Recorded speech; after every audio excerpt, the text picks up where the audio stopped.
Well, we call them triteleers. However, I have never yet met anyone who knows that name. These bulbs, and they are bulb flowers, were given to my mother by a dear friend who used to live across the street, Mrs. McElroy. Mm-hmm. And she had obtained them, I understand, I remember, from a dear friend of hers up in Fredericksburg.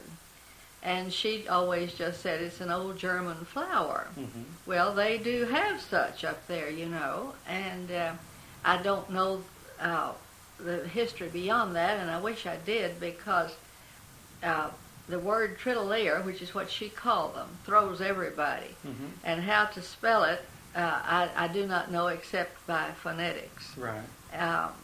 Now, I've tried to track it down in flower books, and have determined that it must be one of the allium family, which makes it related to the wild onion. Okay.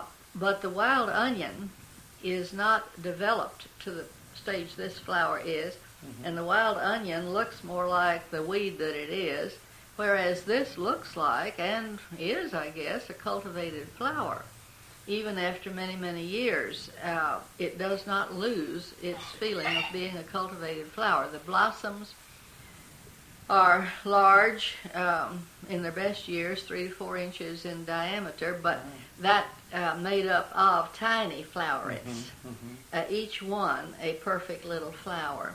All the bulbs, you know, must dry. And they go must back into the mature bulb. to dryness, complete dryness, back into the bulb for the nutrition to provide flowers the next year. Mm-hmm.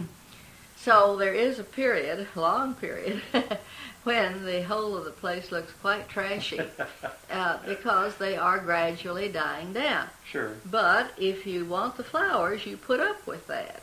And that doesn't bother me, because long ago I determined the only way I could manage the place of 2.5 acres was to naturalize, to take the xeriscape route, you know, because when Mrs. McElroy, whom I called Mackie as a child, gave my mother the start of them, it was only a clump. Oh. A clump that could be held in both hands.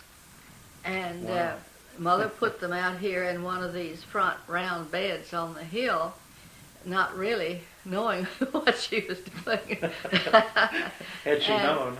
Well, no, we all love them. We all love them. No, we don't think of them as anything but a blessing to the place. And I'm not sure that a lot of modern people, and I don't mean that in a belittling sense, other than to identify myself as another antique, but anyway, I don't know that a lot of current people, I'll say, really appreciate the benefits of cooperating with nature. Mm-hmm.